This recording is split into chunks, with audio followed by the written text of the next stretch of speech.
Hi, good evening, all my student.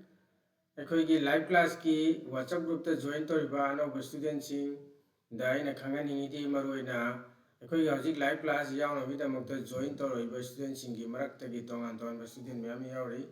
ꯁꯝꯅ ꯍꯥꯏꯕ ꯀꯥꯟꯗ ꯑꯣꯜꯔꯦꯗꯤ ꯑꯇꯣꯞꯄ ꯏꯟꯁꯇꯤꯇ꯭ꯌꯨꯁꯟꯗꯒꯤ ꯇꯝꯃꯒ ꯂꯣꯏꯔꯕ ꯑꯃꯁꯨꯡ ꯍꯧꯖꯤꯛ ꯍꯧꯖꯤꯛ ꯇꯝꯃꯤꯕꯁꯤꯡ ꯁ꯭ꯇꯨꯗꯦꯟꯠꯁꯤꯡ ꯃꯈꯣꯏꯗ ꯑꯗꯨꯝ ꯀꯟꯇꯤꯅ꯭ꯌꯨ ꯌꯥꯎꯕ ꯌꯥꯅꯤ ꯀ꯭ꯂꯥꯁ ꯀꯣ ꯀꯩꯁꯨ ꯀꯥꯏꯗꯦ ꯂꯥꯏꯚ ꯀ꯭ꯂꯥꯁ ꯌꯥꯎꯕ ꯌꯥꯅꯤ ꯖꯣꯏꯟ ꯇꯧꯕ ꯌꯥꯅꯤ ꯌꯨꯇ꯭ꯌꯨꯕꯇ ꯁꯕꯁꯀ꯭ꯔꯥꯏꯕ ꯇꯧꯔꯒ ꯑꯗꯨꯒ ꯃꯇꯝ ꯆꯥꯅ ꯑꯩꯈꯣꯏꯒꯤ ꯏꯟꯐꯣꯔꯃꯦꯁꯟ ꯑꯞꯗꯦꯠ ꯐꯪꯅꯕꯒꯤꯗꯃꯛꯇ ꯏꯟꯁꯇꯥꯒ꯭ꯔꯥꯝ ꯐꯦꯁꯕꯨꯛꯀꯤꯗꯨꯁꯨ ꯄꯦꯖꯇꯨꯁꯨ ꯐꯣꯂꯣ ꯇꯧꯕ ꯑꯃ ꯗꯔꯀꯥꯔ ꯑꯣꯏꯔꯦꯀꯣ ꯑꯗꯨ ꯑꯣꯏꯕ ꯇꯥꯔꯒꯗꯤ ꯃꯇꯝ ꯆꯥꯅ ꯑꯩꯈꯣꯏ ꯏꯟꯐꯣꯔꯃꯦꯁꯟ ꯑꯞꯗꯦꯠ ꯂꯩꯔꯅꯤ ꯑꯗꯨꯒ ꯑꯃꯅ ꯑꯅꯧꯕ ꯁ꯭ꯇꯨꯗꯦꯟꯠ ꯀ꯭ꯂꯥꯁ ꯍꯥꯟꯅꯁꯨ ꯌꯥꯎꯗ꯭ꯔꯤꯕ ꯍꯧꯖꯤꯛ ꯑꯅꯧꯕ ꯌꯥꯎꯒꯦꯅ ꯈꯜꯂꯤꯕ ꯁ꯭ꯇꯨꯗꯦꯟꯠꯁꯤꯡꯒꯤꯗꯃꯛꯇꯗꯤ ꯁꯥꯔꯇꯤꯐꯤꯀꯦꯠꯁꯨ ꯐꯪꯗ꯭ꯔꯤꯕ ꯍꯧꯖꯤꯛ ꯑꯩꯈꯣꯏꯒꯤ ꯀꯩꯗ ꯂꯥꯏꯚ ꯀ꯭ꯂꯥꯁꯁꯤ ꯌꯥꯎꯖꯒꯦꯅ ꯈꯜꯂꯤꯕ ꯁꯥꯔꯇꯤꯐꯤꯀꯦꯠꯁꯨ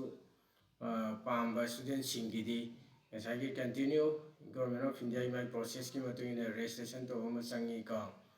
ꯑꯗꯨꯒꯤ ꯃꯇꯨꯡ ꯏꯟꯅ ꯐꯣꯔꯝ ꯐꯤꯜ ꯑꯞ ꯇꯧꯕ ꯗꯔꯀꯥꯔ ꯇꯥꯅꯤ ꯍꯥꯏꯕꯗꯤ ꯉꯁꯥꯏꯒꯤ ꯗꯤꯄ꯭ꯂꯣꯃꯥ ꯇꯝꯒꯗꯕ ꯁ꯭ꯇꯨꯗꯦꯟꯠꯒꯤ ꯑꯣꯏꯔꯒꯅ ꯀ꯭ꯂꯥꯁ 10 ꯄꯥꯁ ꯇꯧꯕ ꯑꯣꯏꯒꯗꯕ ꯀ꯭ꯂꯥꯁ 10ꯒꯤ ꯃꯥꯔꯛꯁꯤꯠ ꯆꯪꯒꯅꯤ ꯐꯣꯇꯣ ꯑꯃ ꯆꯪꯒꯅꯤ आधार कॉपी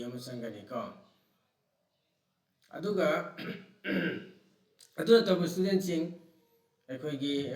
वीडियो एडिटिंग तोान तोानब तमनिंग स्टूडेंट तोान तोानब शॉर्ट टर्म कोर्स तमनिंग